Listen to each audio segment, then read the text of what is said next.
اللہ الرحمن الرحیم الصلاۃ والسلام علیکہ یا سیدی یا رسول اللہ وعلی آلہ واصحابہ یا سیدی یا حبیب اللہ۔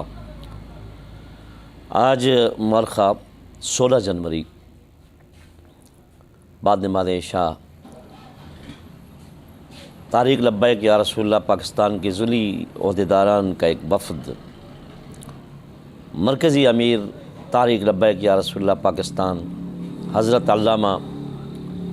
حافظ سعد حسین رضوی صاحب کی خدمت میں لاہور پہنچا۔ طارق لبیک یا رسول اللہ پاکستان PP 87 کے ناظم اعلیٰ عزیزم مولانا ہاشم رضوی صاحب کے بارے میں گزشتہ ایک سال سے فیس بک پر ادھر ادھر بہت سی افواہیں پھیلی ہوئی تھیں، جس کی وجہ سے یہ خود بھی پریشان تھے، طارقی ساتھی بھی بہت پریشان تھے کہ یہ کیا معاملہ ہے۔ الحمدللہ طارق لبیک یا رسول اللہ پاکستان ضلع میاں والی کے امیر محترم جناب محمد ارشد خان صاحب، سیکرٹری مالیات ضلع میاں والی جناب سید جواد حسین شاہ صاحب، محترم جناب رابطہ ناظم ضلع میاں والی جناب حسنین خان صاحب، اور PP 87 سے حافظ محمد سعید رضوی صاحب، اور یہ ناچیز فدا محمد وقاص کا مقام ناظم اعلیٰ ضلع میاں والی طارق لبیک یا رسول اللہ پاکستان امیر محترم کی خدمت میں حاضر ہوئے۔ آپ نے کمال شفقت کا مظاہرہ فرماتے ہوئے ہماری معافی کی درخواست کو سنا اور چند ایک ہدایات ایسے پیرائے میں ہاشم رضوی صاحب کو دیں کہ الحمدللہ ہاشم رضوی صاحب نے آج سے ہی اپریل تک جتنے پروگرام تقریریں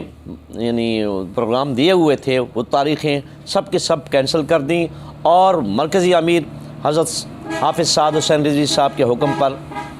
انشاءاللہ آج سے ہی یہ اپنا تعلیمی سلسلہ شروع کر رہے ہیں۔ اور قبلہ حافظ سعد حسین رضوی صاحب نے ویسے تو بڑی طویل گفتگو ہوئی، ان کی گفتگو کا خلاصہ یہ تھا کہ عزیزم مولانا حافظ ہاشم رضوی صاحب اپنا بابا جی صاحب علیہ الرحمہ کے حکم اور خواہش اور تمنا کے مطابق تعلیمی سلسلہ مکمل کریں، میں خود آ کے ان کی دستار بندی کروں گا، اور انشاءاللہ العزیز جیسے یہ چاہیں گے ویسے کریں گے۔ جب تک یہ بابا صاحب کی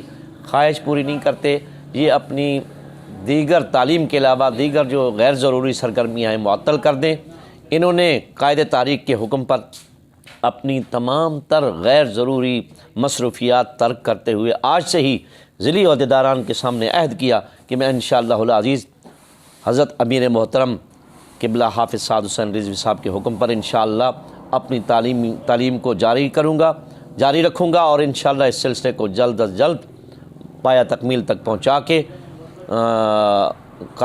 امیر المجاہدین کے انشاءاللہ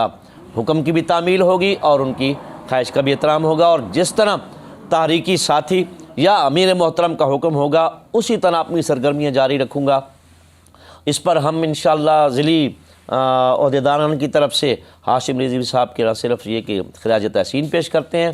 بلکہ ان کو مبارکباد دیتے ہیں کہ انہوں نے قیادت کے حکم پر یہ جو لبیک کہنے کا اعلان کیا ہے ہماری موجودگی میں ہمارے ساتھ جا کے، اس پر انشاءاللہ العزیز ان کو دنیا اور آخرت میں فائدہ ہوگا، اور طارق لبیک یا رسول اللہ پاکستان کے ناظم اعلیٰ PP 87 کے ہونے کے ناطے سے اپنی وہاں پہ ہی ضلع میاں والی میں سرگرمیاں جاری رکھیں گے، ضلع میاں والی میں اپنی تقاریر مواعظ کا سلسلہ جاری رکھ سکتے ہیں۔ باقی ادھر ادھر انشاءاللہ العزیز یہ فضول سرگرمیوں سے بچنے کی کوشش کریں گے، اور قائد محترم کے حکم کی تعمیل ہوگی۔ انشاءاللہ ہم سب مل کے تحریک لبیک یا رسول اللہ پاکستان کے لیے مزید عزت افزائی کا باعث بنیں گے۔ رب تعالی ہم سب کو حضرت قبلہ حافظ سعد حسین رضوی صاحب کے زیر قیادت ہمیشہ مرتے دم تک حضور کے ختم نبوت اور ناموس رسالت کے لیے صحیح معنوں میں کام کرنے کی توفیق عطا فرمائے۔ لبیک لبیک لبیک یا رسول اللہ، لبیک لبیک لبیک یا رسول اللہ، زندہ آباد زندہ آباد زندہ آباد، فاقتلوہ فاقتلوہ فاقتلوہ۔